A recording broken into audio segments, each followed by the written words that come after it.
प्रधानमंत्री नरेंद्र मोदी ने ट्रंप के दबाव में ईरान के चाबहार पोर्ट से अपना कंट्रोल छोड़ दिया है। ये आरोप हैं कांग्रेस के। कांग्रेस ने आरोप लगाया कि नरेंद्र मोदी ने एक बार फिर ट्रंप के आगे सरेंडर कर दिया है। कांग्रेस ने एक्स पर पोस्ट किया और उसमें लिखा कि नरेंद्र मोदी ने एक बार फिर ट्रंप के आगे सरेंडर कर दिया है।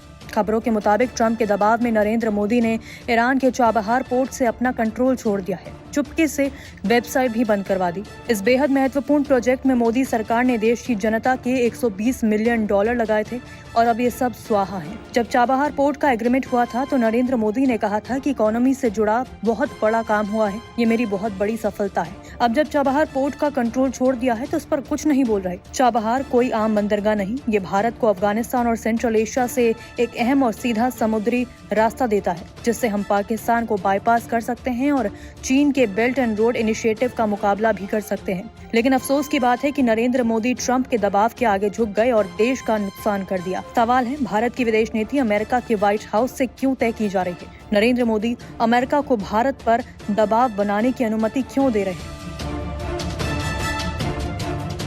वहीं कांग्रेस के इस आरोप को विदेश मंत्रालय के प्रवक्ता रणधीर जायसवाल ने खारिज किया। जायसवाल ने कहा, ईरान के चाबहार पोर्ट से जुड़ी योजनाएं जारी हैं। इन्हें आगे बढ़ाने के लिए भारत अमेरिका से बातचीत कर रहा है। अमेरिका ने भारत को ईरान पर लगे प्रतिबंधों के बावजूद चाबहार पोर्ट से जुड़े काम जारी रखने के लिए एक खास सैंक्शन छूट दी है, जिसकी अवधि 26 अप्रैल 2026 तक खत्म हो रही है।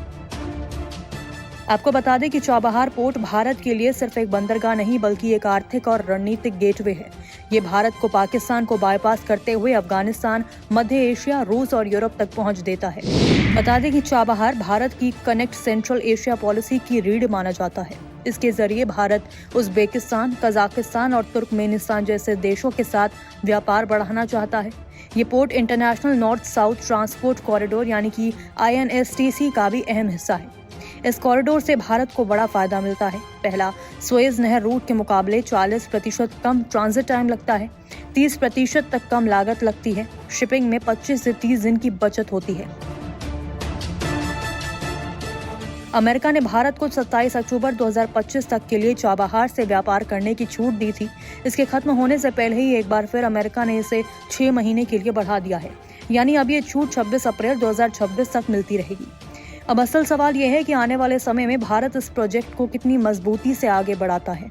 26 अप्रैल 2026 तक मिली सैंक्शन छूट भारत के लिए एक मौका है अपने आर्थिक और रणनीतिक हितों को और मजबूत करने का। अब निगाहें इस पर होंगी कि भारत इसका इस्तेमाल कैसे करता है और क्या चाबहार वाकई भारत को सेंट्रल एशिया और उससे आगे तक नई उड़ान दिला पाता है या नहीं।